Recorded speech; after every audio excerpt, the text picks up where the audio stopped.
E se eu te dissesse que existem forças que espreitam nas estradas desertas, esperando o momento certo para se revelar? Motoristas experientes juram de pés juntos que o sobrenatural não é só lenda. E hoje, você vai conhecer os relatos mais macabros de um condutor que viu de perto o que não deveria existir. Aparições sombrias, entidades malignas e encontros aterrorizantes que desafiam a lógica. Mas antes de começar, já se inscreve no canal, ativa o sininho e deixa o like, porque esse vídeo vai te deixar arrepiado. Você já passou por algo inexplicável na estrada? Comenta aqui e compartilhe com quem adora histórias assustadoras. Agora, apague as luzes, coloque os fones e se prepare. A viagem para o desconhecido está prestes a começar.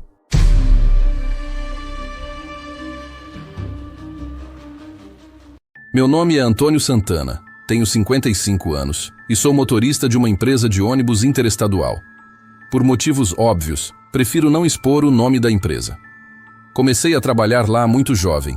No início, era cobrador, isso no final dos anos 80, mas depois me habilitei e hoje sou motorista.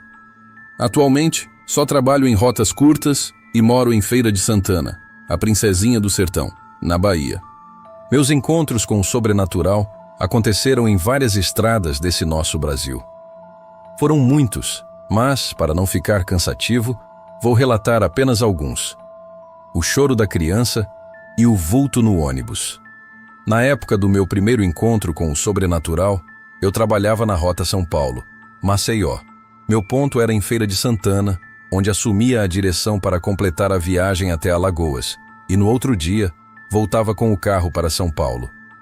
Em junho de 1992, um ônibus vindo de São Paulo chegou ao terminal rodoviário de Feira com 35 passageiros. O motorista desceu para descansar e eu assumi a direção.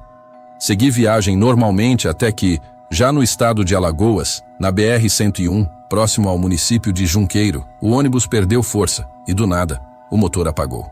Achei estranho, pois os ônibus da empresa passavam por manutenção frequente e raramente apresentavam problemas mecânicos. O veículo ficou completamente inoperante, como se estivesse sem bateria ou combustível. Não fazia sentido. Esperei cerca de 15 minutos, tentei ligar novamente e, para minha surpresa, o motor funcionou. Então segui viagem. Minutos depois, tive a impressão nítida de ouvir o choro de uma criança de colo no fundo do ônibus. No entanto, ao verificar a lista de passageiros, percebi que não havia nenhuma criança a bordo. O ônibus continuou rodando, mas, já próximo a Maceió, começou a engasgar. Parei no acostamento e desci para verificar o que estava acontecendo.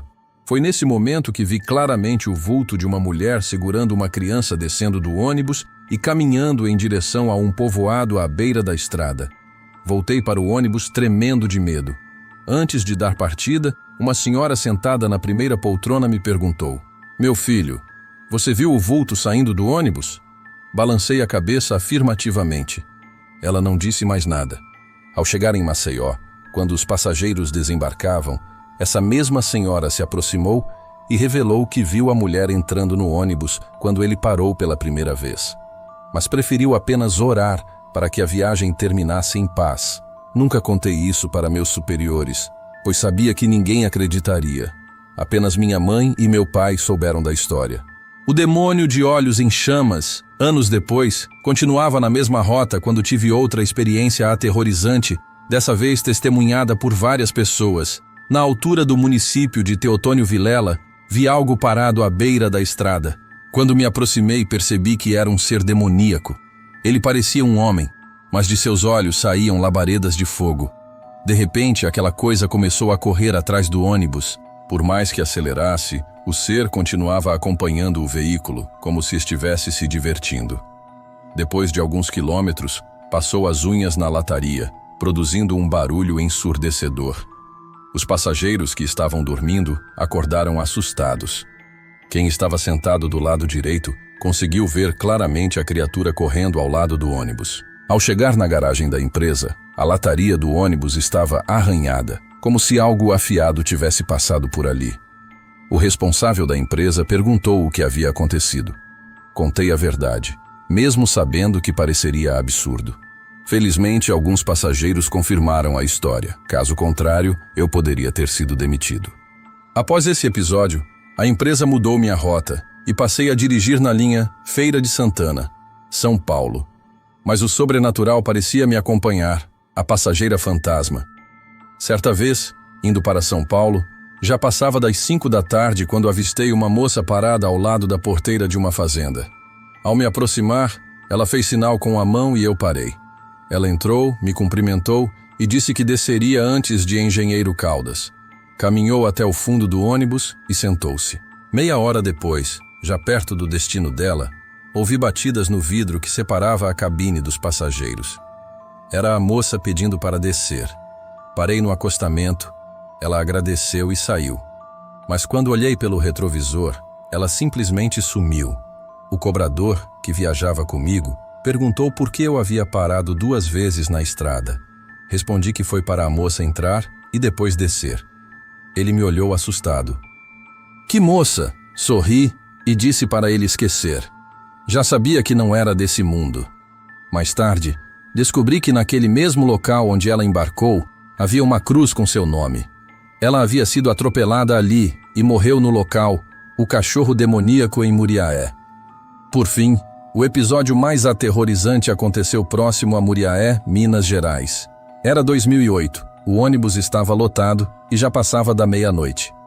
Parei em um ponto de apoio para que os passageiros pudessem descansar, comer algo e ir ao banheiro. Enquanto tomava um café, um funcionário da lanchonete me alertou sobre estranhos acidentes na região e sobre relatos de uma assombração. Uma mulher acompanhada por um cachorro preto na estrada. Continuei a viagem. Em dado momento ouvi um rosnado à beira da estrada, mas não vi nada. Uns 20 quilômetros depois, uma mulher de aparência estranha surgiu no meio da pista. Não tive tempo de frear e passei por cima.